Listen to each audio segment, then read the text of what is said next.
Chapter 5 Rescued. George was in favor of ripping up the pantry floor. He ran and got his hammer, his screwdriver, and an ice pick.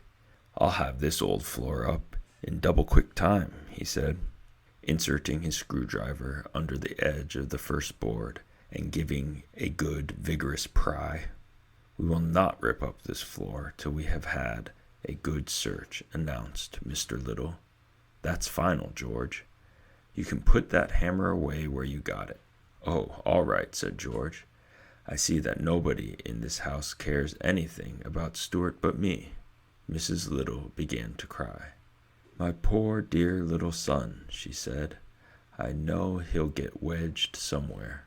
Just because you can't travel comfortably in a mouse hole doesn't mean that it isn't a perfectly suitable place for Stuart," said Mr. Little. "Just don't get yourself all worked up." "Maybe we ought to lower some food to him," suggested George. "That's what the state police did when a man got stuck in a cave." George darted into the kitchen and came running back with a dish of applesauce. "We can pour some of this in, and it will run down to where he is."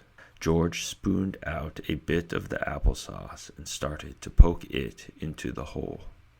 "Stop that," bellowed Mr. Little. "George, will you kindly let me handle the situation? Put that applesauce away immediately." Mr. Little glared fiercely at George.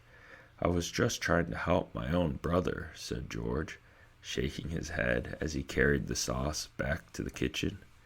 "Let's all call to Stuart," suggested Mrs. Little.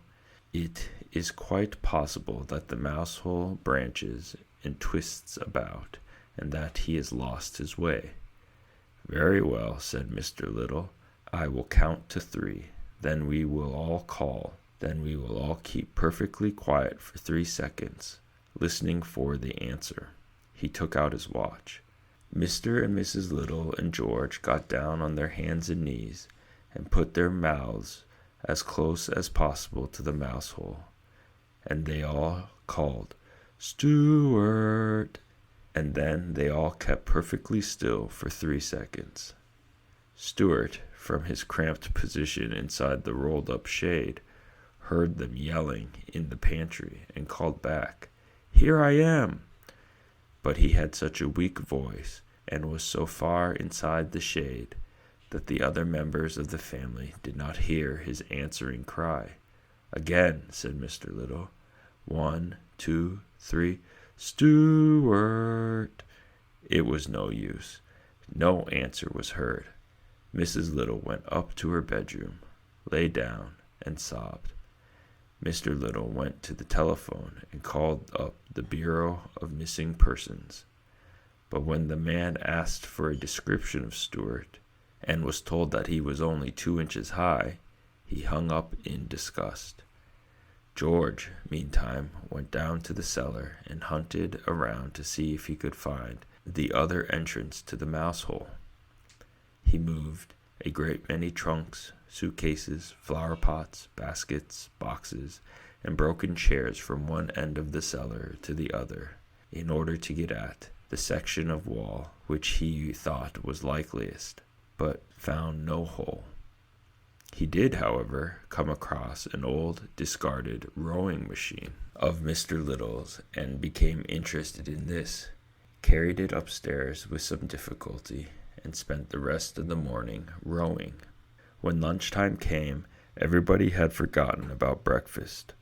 All 3 sat down to a lamb stew which Mrs. Little had prepared.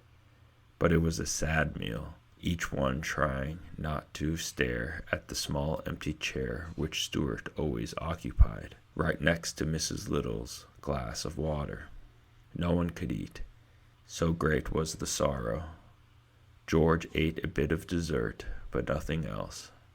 When lunch was over, Mrs. Little broke out crying again and said she thought Stuart must be dead. "Nonsense, nonsense," growled Mr. Little. "If he is dead," said George, "we ought to pull down the shades all through the house," and he raced to the windows and began pulling down the shades. "George," shouted Mr. Little in an exasperated tone, "if you don't stop acting in an idiotic fashion, I will have to punish you. We're having enough trouble today without having to cope with your foolishness." But George had already run into the living room and had begun to darken it, to show his respect for the dead. He pulled a cord and out dropped Stuart on to the windowsill. "Well, for the love of Pete," said George, "look who's here, Mom." "It's about time somebody pulled down that shade," remarked Stuart. "That's all I can say." He was quite weak and hungry.